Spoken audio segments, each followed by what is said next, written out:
안녕하세요. 저는 33년 동안 학생들을 지도하다가 작년부터 용산역 코레일 유통에서 사역지로 섬기고 있는 이정석 형제라고 합니다. 제가 BTC 1, 2 훈련을 받으면서 받은 은혜를 여러분과 함께 나누고자 합니다. 시작하겠습니다. 면접 받을 때부터 마음에 불안이 찾아왔습니다. 심한 걱정이 되었습니다. BTC2는 전도와 양육인데 잘할 수 있겠습니까? 라는 숙녀님들의 질문이 하나님 말씀으로 다가왔습니다. 그래서 그날부터 기도에 들어갔습니다. 하나님, 복음을 전해야 한다는 부담감에서 해방하여 주시고 양육이라는 부분도 지금껏 30여 년 동안 학생들을 지도했던 경험을 살려 주님의 사랑으로 성장할 수 있게 양육할 수 있도록 어머니의 마음을 허락해 주시옵소서라고 하루도 빠짐없이 기도했습니다. 그랬더니 그동안의 두려움은 온데간데 없이 사라지고 마음의 평화가 밀려왔습니다. 하나님은 여전히 날 사랑하고 계시구나 라는 안도감이랄까요? 연습한다는 마음으로 아버지에게 부탁을 드렸습니다. 흔쾌히 승낙하셔서 볼펜으로 밑줄을 그어가며 읽어드렸고 염력 기도문까지 당신 스스로 읽으셨습니다.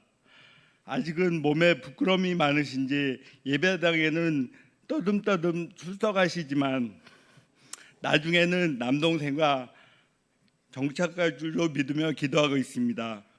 드디어 BTC2 훈련이 시작되고 과제도 주어지는 가운데 그야말로 영적 전쟁이 시작되었습니다. 일주일에 2명씩 하면 된다는데 그것도 쉽지 않았습니다. 그래서 휴대폰에 있는 지인들의 번호를 보며 조심스럽게 눌렀습니다. 모 대학에 있는 교수로 있는 친구, 잘 지내고 있지? 우리 내일 만나서 좋아하는 햄버거나 먹자. 할 얘기도 있고 다음날 친구네 학교 근처에서 내가 이마저마해서 훈련받고 있는데 숙제를 도와주는 셈치고 한 번만 들어주라 라고 말했더니 어리둥절하다는 듯이 동그란 눈으로 저를 쳐다보는 것이었습니다. 아니, 학교 다닐 때 그렇게 교만하던 네가 그런 저자세로 나오다니 하나도 안 어울려 라고 말하는 눈빛이었습니다. 그러더니 자 들어봐라 하고 말하며 진지하게 듣는 거였습니다.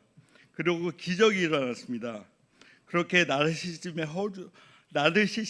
허우적거리던 네가 하나님 말고 하나님을 믿고 180도로 바뀌었다면 나도 당연히 믿어야지. 친구야, 내가 약속한다. 돌아오는 주일부터 가족을 데리고 예배당에 나갈게 라고 말하는데 눈물이 나왔습니다. 그때 느꼈던 게 뭐냐면 역시 실력이 있는 애는 다르구나.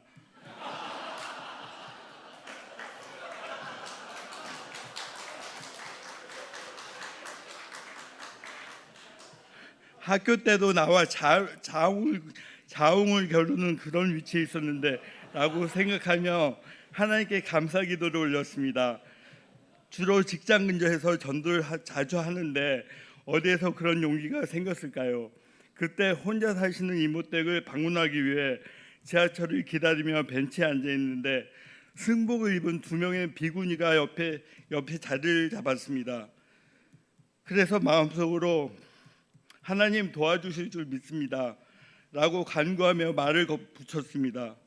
비슷한 멘트로 숙제가 있는데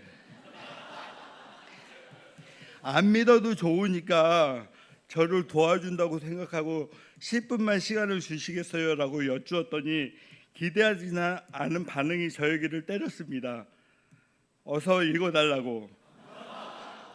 그녀도 이렇게 비구니가 되기 전에는 어떤 예배당의 전도사였다고. 당신같이 선하게 생긴 사람이 부탁하는데 어찌 거절하겠나라고까지 말하면서 영적 기도문까지 알아서 읽는 비구니들. 생전 처음으로 하는 경험이었습니다.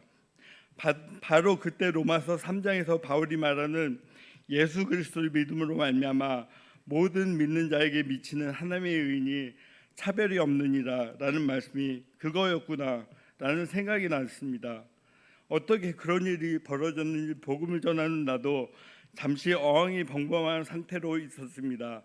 사학리 책자를 2권씩 들으면서 다시 이모님 댁으로 발길을 옮겼습니다.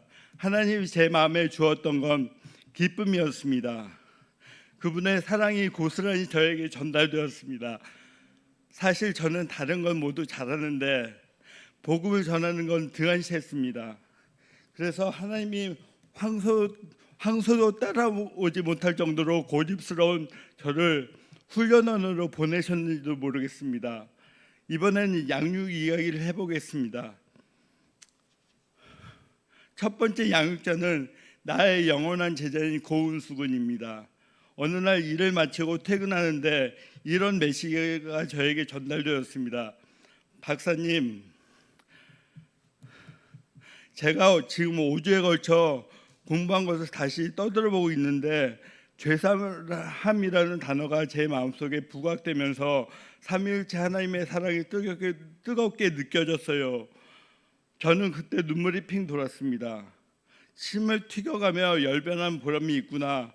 더욱 끌어안고 품어줘야지라는 생각과 함께 말입니다. 은수군은 기타도 잘 연주하며 순수하고 성실한 청년입니다. 제가 예배당에서 영어 찬양을 가르쳐주고 있는데 그것이 청년의 신앙생활에 많은 도움이 되었나 봅니다. 5회 양육을 모두 약 3주 전부터 마치고 약 3주 전부터는 모임으로 인도했는데 성품이 괜찮아서인지 적응도 빠른 편입니다. 그리고 모임에서 매년 여름마다 인도로 선교여행을 가는데 거기에도 참여키로 했습니다. 양육을 맡았던 저로서는 얼마나 보람있고 기쁜 일인지 모릅니다. 성경을 읽는지 묵상을 하고 있는지 날마다 점검하고 있는데 처음이라 그런지 대체적으로 잘하고 있습니다. 은수군이 했던 말을 저는 또렷이 기억하고 있습니다. 저는 예수님을 닮은 박사님을 본받고 싶습니다라는. 그래서 저도 요즘에 그런 마음이 듭니다. 은수 같은 청년들을 내가 가르치기 위해서는 몸을 사리면 절대로 안 되겠구나라는. 그래서 더 열심히 말씀도 읽고 헌신하는 뜻에서 피자도 선물했습니다. 다음으로 두 번째 양육자인 권순자님을 소개하려고 합니다. 우리 엄마가 작년에 돌아가셨는데 우리 엄마가 생존해 계실 적에는 형님 아우하는 세상에 둘도 없는 동지였습니다. 작년에 엄마가 소천하실 적에도 우리 집까지 오셔서 온갖 굳은 일을 가리지 않고 모두 해주셨습니다. 또 함께 맨투맨을 하는 요즘에 아들 같아서 하는 말인데 좀 먹고 다녀라 라고 하시면서 계란말이 반찬을 해주시기도 합니다. 권사님이라 그런지 제가 무슨 말을 해도 흡수력이 굉장히 좋습니다. 제가 과외 선생님이었다는 사실을 아시니까 질문도 엄청나게 많이 하십니다. 저로서는 성경을 멀리할 수가 없습니다. 공부를 게을리할 수가 없습니다. 얼마 전부터는 부군이 장로님께서도 함께 식탁에 앉으셨습니다. 그러니까 내용이 훨씬 풍부해졌습니다. 지난주에는 권사님의 권유로 같은 아파트 옆동에 거주하는 남동생 내외가 주님을 영접했습니다. 제가 이렇게 날아갈 듯이 기쁜데 위에 계신 나의 친구인 하나님을 얼마나 흡족해 하시겠습니까? 이제 간증을 마무리하려고 합니다. 여기에 쓴 내용은 성공 사례들입니다. 물론 실패한 경우도 비일비재합니다.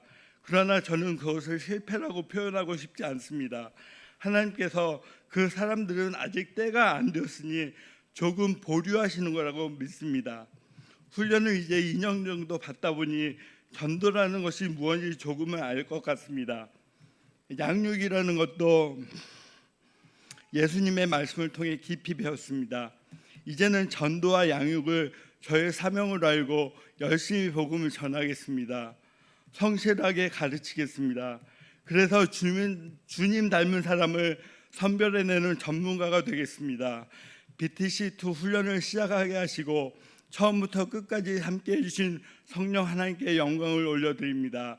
예수님께 나와 말씀하여 이르시되 하늘과 땅의 모든 것을 내게 주셨으니 그러므로 너희는 가서 모든 민족을 제자로 삼아 아버지와 아들과 성령의 이름으로 세례를 베풀고 내가 너에게 분부한 모든 것을 가르쳐 지키게 하라.